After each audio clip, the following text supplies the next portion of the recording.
Datamwila wane mbwile myaze myaka. Datamwila wane mbwile myaze myaka. Biryatugahunila bikola mukoleka.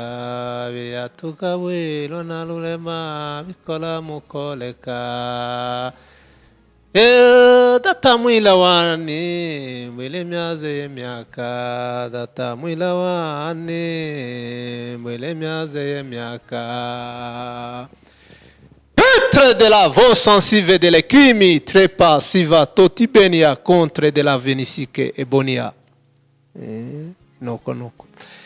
Biryatugamwilwa bikola mukoleka. Biryatugamwilwa na data bikola mukoleka.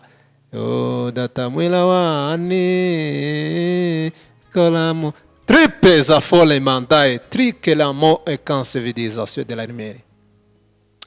Alléluia, alléluia, alléluia, alléluia, alléluia, alléluia. Mana ishimwe cyane. Datamwila wane mwile myaze myaka. Ndashimira abanyamakuru cyangwa se abashinzwe media kuba mwaje mu cyumba cy'amasengesho kugira ngo mufate iyi gahunda cyangwa se aya mashusho ko tuba twicaye mu cyumba cy'amasengesho dusenga, tuganira n'Imana, tubwira Imana ibintu bitandukanye, tubwira Imana ibyifuzo bitandukanye. Ndabashimiye rero kuba mwatekereje kuba mwaje kugira ngo mufate noneho iyi video ndi mu cyumba cy'amasengesho, ntari ku gatuti, nticaye cyangwa se ntari mu rusengero. Mukaba mwaje gufata kugira ngo mufate amashusho igihe mba ndi mu cyumba cy'amasengesho ndimo nsenga nganiriza Imana. Rero mukanya mwariho mumva gakorasi, ubundi ntabwo ndi umuririmbyi, sinzi kuririmba, ariko ndaririmba rimwe na rimwe iyo ndi mu cyumba cy'amasengesho ndiho nganiriza Imana. Ko nagakorasi twaririmbaga kera tugitangira, karavuga ngo Mana nshuti yacu, tubwire amakuru y'ibihe, tubwire ibizaba, tubwire ibiri imbere, tubwire ibigiye kuzaba. No kuvuga ngo amasengesho rero tuzadusenga tukabwira Imana, tukayihendahenda, tukayibwira ngo tubwire amakuru y'ibizaba, tubwire amakuru y'ibintu biri imbere, tubwire amakuru y'ubuhanuzi cyangwa se y'ibyo ubona bizaza mu myaka ya kera. Rero nk'umuhanuzi rero, nk'umukozi w'Imana, nk'umutambyi, ibi nibyo namenyereye gusenga nicaye hasi, nicaye mu cyumba cy'amasengesho, aho nabitangiye mu kwezi kwa kabiri 1989 mu kwezi kwa kabiri niho natangiye gusenga, niho natangiye kwinginga Imana. Ni muri ayo mezi, muri uwo mwaka niho nakiriye impano y'ubuhanuzi kugeza uyu munsi. Ndahanura rero umunsi ku munsi, cyangwa se ndahanura buri munsi. Imana imbwira ibizaba, nkabivuga, nkabitanga, nkabiha ba nyirabyo. No kuvuga ngo tugira ibanga nk'abahanuzi, tuzatumenya kubika iby'Imana itubwiye, ibigomba kujya mu bantu cyangwa se kubwirwa abantu, akaba ari byo dutanga. Rero ubwo muje kugira ngo mukurikire iyi gahunda, ni gahunda ya deliverance, gahunda y'ubuhanuzi, kubwira abantu ibyaha byabo bagomba kwihana, kubwira abantu ibyo bagomba kwitwararika kugira ngo babashe kunezeza Imana. Rero ndabashimiye rero kuba mwaje kugira ngo mufate aya mashusho cyangwa se mufate iri sengesho. Ni isengesho kandi ririmo ubuhanuzi, ririmo kubohora. Imana ibaha umugisha. Ndavuga ku bintu bikeya cyane, ndavuga ku bintu bitandatu. Ibintu bitandatu nibyo nshaka gukorera deliverance, cyangwa se nshaka kubwira abankurikira muri aka kanya. Hari ibyaha bitandatu abantu bihana, nshaka ko bihana, mbwira abantu kugira ngo bihane. Icyaha cya mbere nshaka ko abantu bihana ni ukwihana ubusambanyi. Icyaha cy'ubusambanyi kiri mu bantu batandukanye mu rubyiruko, ni ukwihana icyo cyaha cy'ubusambanyi, urubyiruko bakareka ubusambanyi. Mu bantu bakuze, abashakanye, abamama n'abapapa, nabo abakigendera muri izo ngeso, muri uwo mwuka w'ubusambanyi, nabo babireke babyihane, kuko Imana irashaka ko icyo cyaha abantu bacihana bakakireka, bakakivamo, bakabireka, kuko ni umwuka mubi, ni umwuka wa Satani, abantu bagomba kwihana.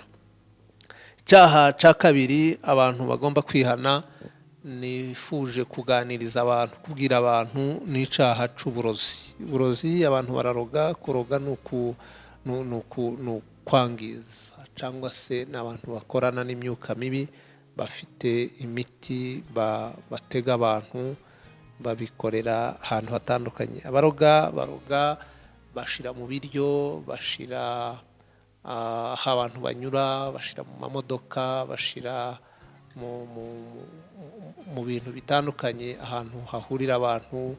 Abarozi baroga mu makwe, baroga mu biriyo, baroga abantu babyaye, baroga ahantu hatandukanye, baroga abantu mu buryo butandukanye. Abo bantu rero baroga bagomba gukizwa, turabasabira gukizwa, turabasabira kureka icyaha cyo kuroga, bakareka kwica.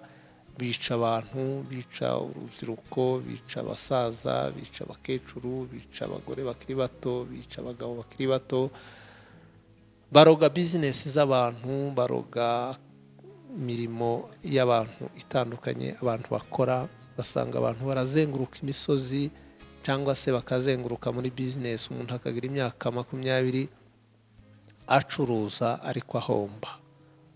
Abantu bakiga ntibarangiza amashuri, kubera abarozi baroga, babatega imyuka mibi, ikabarangaza, ikabirukana mu mashuri, gatuma abantu batiga amashuri ngo barangize. Abaroga baroga mu ma ofisi y'abantu, abantu ntibakomeze akazi kabo, abantu bakananirwa akazi, yagera muri ofisi agasinzira, yagera muri ofisi akarangara ntakora akazi ashinzwe gukora kugeza bamwirukanye. Abaroga baroga bateza icangiro, umuntu yari afite igikundiro, yari umuhanga, akaba umuswa, akarangara, akananirwa gukora akazi. Abarozi bateza indwara, abantu bakarwara indwara zitandukanye, kugira ngo bareke gukora imirimo, bareke gufasha ingo zabo, bareke gufasha itorero, bareke gufasha igihugu. Abarozi baroga amatorero, amatorero akananirwa gukora umurimo w'Imana, abashumba bakananirwa gusenga, abashumba bakarangara, abashumba bakananirwa kwegera Imana, abashumba bakananirwa guterana, abashumba bakava mu mwuka wo gusenga, bakarangara, bakava mu byizerwa. Abo ni abarozi baroga amatorero, baroga ibihugu, baroga imiryango, baroga ahantu hatandukanye. Ni ukuvuga ngo abo ni abantu batifuza ibyiza, ni abantu bakoreshwa na Satani, ni abakozi ba Satani, ni abakozi b'umwijima bakorera umwanzi Satani, noneho bigatuma abo bantu bakomeza kugira iyo myuka bakoresha. Abarozi rero bakoresha amafaranga, batwara amafaranga y'abantu, teza inyatsi, bagatuma abantu badatera imbere, batagira ubutunzi, kubera babanyaga, cyangwa se bakoresha amafaranga y'abandi. Abo ni abantu bagenda basaba amafaranga, cyangwa se bakoresha abakene bo hasi, bakamutuma bakamubwira tugende uje kwa runaka aguhe amafaranga, umubwire ko ushonje, akagenda akamuha 2,000 cyangwa 5, akagenda akabishira abarozi, abarozi bakamuha 80 cyangwa 100, ariko bagafata ya mafaranga y'umucuruzi runaka kugira ngo bamuhomze, bamuteze inyatsi. Abarozi rero, aba barozi bagomba kwihana. Abarozi bagira ubugome, bagira umutima mubi, bagira inzika, bagira umujinya ukabije, kubera ko birasira abantu bose basenga. Abarozi barwanya Imana, barwanya abasenga, kuko iyo basenga bababwira kwihana. Iyo tuvuze kwihana rero ko abarozi bararakara, ndabizi ko n'ubu ngubu mbivuze gutya barahita barakara bavuga ariko kubera iki avuga icaha c'uburozi, ababa bashaka ngo baroge ariko bareke kugaragara, bireke kuvugwa, ariko icaha c'uburozi kirahari kandi abantu bararoga ari benshi, kandi igitangaje nuko baroga bakaba no mu nzu y'Imana, bakaba bari mu rusengero kandi bagakomeza kuramya ibi bigirwamana bakaroga. Icaha ca kabiri rero ni icaha abantu bagomba kwihana bakakivamo, bagakizwa, bakegera Yesu. Icaha ca gatatu ni ukwihana kurenganya. Kurenganya ni icaha gikorwa kandi kiri mu bantu benshi, kurenganya abakene, kurenganya abantu batandukanye, kurenganya harimo utuntu twinshi, kurenganya harimo kwiba, harimo gutwara ibintu bitari ibyawe, harimo kubeshera abantu, harimo ibintu byinshi. Kurenganya, uburiganya n'uburiganya n'umwuka wo kurenganya, umwuka w'uburiganya, wo guhuguza, wo kwiba, wo gutwara ibintu by'abandi. Umwuka cyangwa se icyaha cyo kurenganya ni ukukireka abantu bakakivamo.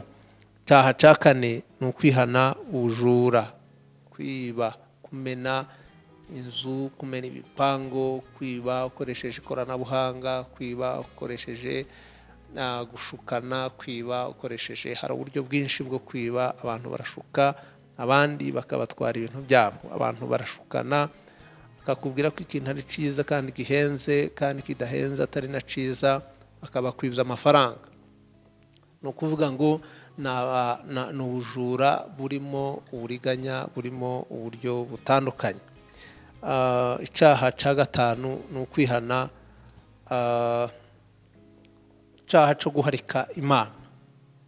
Abantu baharitse Imana, abantu bamenye Imana, barangiza bakaja mu bindi bintu, bagasambana, ari abakirisitu, ari abayobozi b'indirimbo, ari abayobozi ba za korari, ari abayobozi b'amasengesho, ari abayobozi b'ibyumba, za serire n'ibindi. Abantu bagakora ibyaha kandi barangiza bakaba no mu murimo w'Imana, bakagira amatitre atandukanye kandi bari mu byaha. Guharika Imana, Imana irashaka ko abantu bava mu byaha rero bakareka guharika cyangwa se kuvanga Imana n'ibindi bintu. Icyaha cya gatandatu ni ubusinzi. Ubusinzi, abantu baranywa inzoga, bakanywa urumogi, bakanywa amatabi, ibintu bitandukanye. Ni pepo mu businzi, mu itabi habamo imbaraga zikomeye z'abadayimoni. Babarozi twavugaga, abantu benshi babarogeye mu nzoga, abandi babarogera mu rumogi, mu itabi n'ahandi. Hari igihe abarozi baroga abantu barimo basangira inzoga, bakabashirira mu birahuri imiti, iyo miti ikabarahura, ikabatwara umutima, ikabatwara ubwenge, baza bakora amafaranga bayakorera, bakaruhuka bageze mu kabari, bakaruhuka bageze mu nzoga. Ugasanga umuntu akoze imyaka 30 ariko n'umukene, ugasanga umuntu akoze imyaka 10 ariko n'umukene, nta savinga, ntashobora kubika, ntashobora guhahira urugo, kubera ko umutungo we uja mu biyobyabwenge, mu nzoga, mu businzi. Ni imyuka rero mibi kandi ni imyuka ikomeye. Ndasaba ko abantu bihana urumogi, urubyiruko rusenge, rushaka Imana, barwanye urumogi, bareke urumogi, bareke itabi, bareke inzoga, kuko ni pepo, ni imyuka mibi, ni imbaraga z'umwanzi, imbaraga za Satani zikorera mu bantu kandi zirimo zisenya abantu, zigasenya imiryango. Usanga ababyeyi benshi bafite ibibazo bikomeye. Abana barahaguruka mu gihugu bakaja kwiga mu kindi gihugu, bagerayo bakaba abanywi b'inzoga, bakaba abanywi b'urumogi, bagatakaza imyaka myinshi. Tuzi ko bagiye kwiga ariko bari mu nzoga, bibereye mu rumogi, bibereye mu busambanyi, bakarangazwa n'ibigezweho kandi bitari by'umugisha.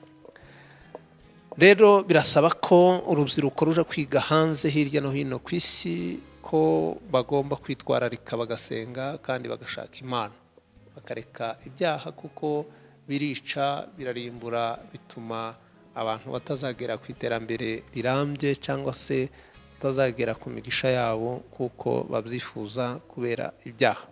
Ibi byaha rero mvuze ko ari 6, hari n'ibindi byaha byinshi, ariko kubera iminota tuba dukoresha bari mikeya nyine mu cyumba cy'amasengesho, ibi bintu ko ari 6 nibyo nshaka ko dusenga Imana igafasha ababinywa ababirimo bakihana.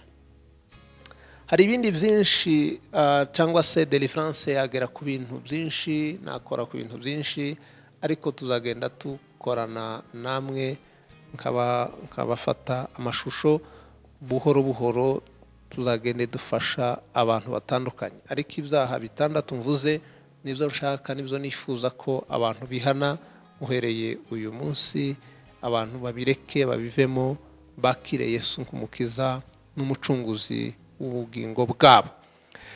Tite la vosije bangalatima akosovoba. Imana ibishaka ko abantu bahinduka bakaba ibyaremwe bisha, bagakizwa, bagasenga, bagashaka Imana. Iyo abantu bakiri muri ibi byaha bayoborwa n'imbaraga z'abadayimoni, ubundi hari igihe abantu bibaza ngo ese abadayimoni bakora gute? Abadayimoni bakorera mu busambanyi, abadayimoni bakorera mu barozi, abadayimoni bakorera mu kurenganya, abadayimoni bakorera mu bujura, abadayimoni bakorera mu guharika Imana, abadayimoni bakorera mu businzi. Ibi byaha mvuze ko ari 6 bikorerwamo n'abadayimoni. Abadayimoni bakorera aho hantu, abadayimoni baza bakorana n'abo bantu kandi bagasenya. Abantu bakiriye umwuka w'ubuyobe barwanya Imana, barwanya abasenga, barwanya abana b'Imana, bakavuga ngo abasenga barakabya. Reka mbagarure, ntabwo abasenga bakabya, kandi ntabwo abavuga ukuri baba bavuga ibitari byo. Ahubwo icyo tugomba gukora, mureke turwanye icyaha, turwanye Satani, duhagurukire kurwanya Satani. Abantu baravuga ngo abasenga baravuga ibyaha, baravuga kwihana, barabangamira abantu. Icyaha ni icyaha, icyaha ni kibi, n'ubuyobozi n'amategeko asanzwe ahana abakoze ibyo byaha. Abakoze ibyaha barahanwa. Rero niyo mpamvu tugomba gusenga no gushaka Imana kugira ngo Imana itabare. Ndakangurira abasenga kuza bicara mu cyumba cy'amasengesho bagasenga, bagasengera abantu batandukanye, bagasengera abapagani, bagasengera abafite ibyaha bitandukanye kugira ngo bakizwe bihane. Ikindi ndasabira abashumba nabo gukomeza kubishiramo imbaraga, mukunde ibyumba by'amasengesho, mukunde gusenga, mukunde kurara imbere y'Imana, mukunde kwiyiriza, mukangurira abakristo muyobora gusenga no gusoma ijambo ry'Imana no kwitoza kwegera Imana no guca bugufi kugira ngo tuzamure icubahiro c'Imana. Rero muri aya masaha, muri uyu mwanya, nsengere aba bantu, nsengere abafite ibi byaha kugira ngo babivemo. Ushobora kuba uri umudamu ufite umugabo wawe ariko uri umusambanyi, ugomba kwihana icyaha c'ubusambanyi ugahita ukireka. Ushobora kuba uri umugabo ufite umugore wawe ariko ufite izindi nshoreke cyangwa se abandi bantu mukora n'ibyaha by'ubusambanyi. Bireke, bivemo, wihane, ushaka Imana, ube mu rugo rwawe, ugire urugo rwawe urwubahe, uruha agaciro. Ikintu cyose ukora, ushobora kuba ufite ibirozi wahawe n'ababyeyi bawe, ushobora kuba ari mama wawe wabiguhaye, ushobora kuba ari papa wabiguhaye, ushobora kuba waribihawe na so wanyu, ushobora kuba waribihawe n'umuvandimwe wanyu n'inshuti y'umuryango. Ibyo baguhaye, ayo mavuta wisiga, ibyo urya, ibyo wambara, ibyo ushira mu mufuka ukagendana, ibyo bintu bika ushira mu mufuka, ibyo bintu ushira mu gakapo, ibyo bintu uryama hejuru, ibyo bintu ushira mu modoka, ibyo bintu ushira mu myenda wambaye, ibyo bintu byose by'ibirozi bireke, bikureho. Ndabizi ko hari abantu benshi baroga abayobozi babo, bashefu babo, bagenda bagafata imiti bakabatega mu ma ofisi kugira ngo babatware umutima, babatware ibitekerezo kugira ngo bazaramire mu kazi, ariko baroga ababayobora. mureke kuroga ababayobora, mureke kubaha ibyayi biri mu burozi, mureke kubaha amata ari mu burozi, mureke kubaha amazi ari mu burozi. Nimubareke mwihane, mushake Imana. Imana niha abantu akazi, Imana niha abantu kuba mu kazi, bakaba mu kazi bameze neza. Rero ni byiza ko abantu bashaka Imana, ni byiza ko abantu bihana bakamenya Imana kandi bagakunda Imana. Abaroga abashefu babo nibihane, abaroga ababayobora nibihane, abaroga abapastori bo baragowe kuko barabaroga, bakabarogera mu maofisi, bakabarogera mu mazi yo kunywa, bakabarogera mu mazi yo koga, bakabarogera mu byo kurya byayi banywa. Abapastori abenshi niho bakura ibibazo n'ibirwara bitandukanye. Usanga mu bapastori barogwa n'abakristo bitwa ko ari abakristo babo kandi ari abakristo bavanga b'abapagani, bakabica imitima, bakabahabura, bakabakura mu kwizera, bakabakura mu gukunda Imana, bakava mu mwuka, bakaba basevire, bakaba abantu batagifite agaciro, batagifite imbaraga, batagifite ubushake n'urukundo rwo gushaka Imana. Nuko niko abo bakozi ba Satani baroga batakaza agaciro k'abakozi b'Imana, bamara amavuta abakozi b'Imana. Abakozi b'Imana rero ugomba kongera amasengesho kugira ngo bagire amavuta akomeye kandi bakomeze kugira igikundiro c'Imana. Kadusenge, basengere, nsengera abapagani, nsengera ababajura, nsengere ababariganya, nsengere ababaharika Imana, nsengera ababasinzi, nsengera ababarozi. Mwihane, muzarimbuka, muzasha mwabarozi mwe. Abarozi bazasha, abarozi bazaja mu muriro, bazarimbuka, bazasha kuko bakora ibintu bibi kandi bitandukanye binatangaje. Abarozi biharaje ibintu byinshi. Umurozi ashobora kubwira ngo yarose, akakubwira ibyo yarose kandi ari we murozi, ari we ukuroga. Ibyo yakuroteye akakubwira ibyo yakuroteye kugira ngo aguprovoke, agushiremo ikintu gitangira kuguca intege. Kumbe nibyo arimo, niyo plan yabo. Baratekereza, banyuza mu bintu bitandukanye. Iyo babona ari abasenga, babinyuza mu gusenga kugira ngo babagereho, babinyuza mu gushaka Imana. Baza bafite ibyifuzo nabo kugira ngo basengerwe, ariko bafite umugambi wo kuroga abakozi b'Imana. Ariko inzira banyuramo zose zirazwi, inzira z'abakozi ba Satani zose Imana irazizi kandi Imana irazihishura. Reka mbasengere. Mu izina rya Yesu Kristo umwami, icubahiro no gukomera n'ibyawe kuko uri rurema waremye ijuru n'isi. Ndakwereka abantu bafite ibyaha, kwereka abantu bari mu isi y'umwijima, abantu bakorera Satani, abantu bari muri ibi byaha mvuze, bihane babivemo, bihane bakizwe, bihane bashaka Imana, bihane bamenye ko ibyo bakora barahisha abantu, ariko Imana irabizi. Aba bantu bakora ibi byaha bahisha abantu, bahisha ababyeyi babo, bagahisha abavandimwe, bagahisha abapastori, bagahisha ababishopu, bagahisha abaturanyi, ariko ibyo bakora Imana irabizi. Nagira ngo mbabwire bana b'abantu, mw'abantu mwe, Imana irabazi kandi Imana irababona. Mutinye Imana kuruta gutinya abantu, mutinye Imana kuruta gutinya abavandimwe. Murahisha abantu ariko ntimuhisha Imana, kandi Imana niyo ishira ku mugaragaro ibyo mukora. Mwihane rero, musenge, mushaka Imana, asigaye muzabona ijuru, muzabona ubugingo buhoraho. Banda lari devase la motiri agonia, panda lari servotike boni la treze la voteria, panze la vitike egomestan feyi. Abantu baribaza ngo ese kubera iki ibyorezo n'ibindi biza bizanywe n'ibi byaha, bizanywe nuko abantu bakoze ibyaha. Abantu baragenda bagakora ibyaha, bakavanga, Imana ikarakara, Imana ikohereza inkoni, Imana ikohereza umunyafu kubera ibyaha byagwiriye, ibyaha byabaye byinshi. Niyo mpamvu rero mugomba kureka ibyaha, mugomba kureka ibi bintu kugira ngo isi igira amahoro, kugira ngo abantu bagire amahoro, kugira ngo igihugu bigire amahoro, kugira ngo amatorero agire amahoro, kubera ko abantu bihanye ibyaha. ndagusabye mwami kugira ngo ukore ku mitima y'abantu batandukanye bari hirya no hino ubahe guhinduka.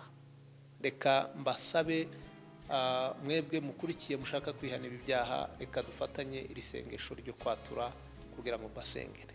Musubiremo iri sengesho, mutekereze ibyaha bitandatu mvuze. Ushobora kuba ufitemo kimwe, ushobora kuba ufitemo bibiri, ushobora kuba ufitemo ibyaha bitatu, ushobora no kuba ubifite byose. Subiramo iri sengesho ryo kwatura. Vuga ngo mwami Yesu, nje imbere yawe gusaba imbabazi.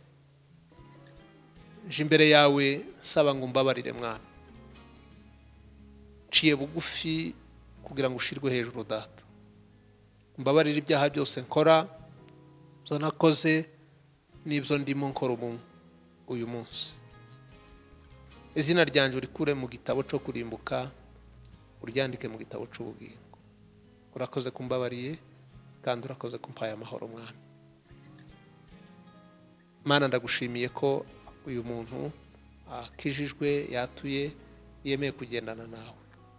Muha amahoro kandi umukureho uyu mwijima, umukureho ikarande, agira amahoro n'umugisha utangwa n'Imana. Ndagushimiye ko ubyemeye kandi ubikoze, kandi ukawuhaye umugisha n'ihumure uyu muntu wemeye gukizwa, kugaruka mu nzira yawe. Ni mu izina rya Yesu dusenze, urakoze. Amen.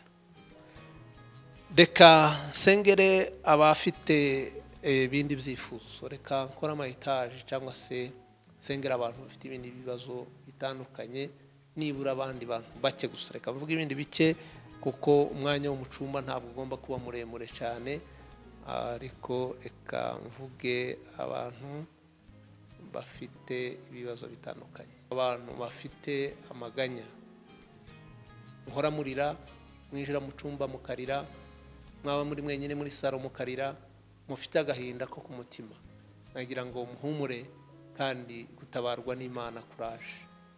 Reka guhangayika, reka kurira, reka marira, reka kwihererana mu cumba wenyine ngurire uvuge ngo iyo nza kubimenya, ahubwo menya ko Imana igutabaye kandi Imana iri mu ruhande rwawe.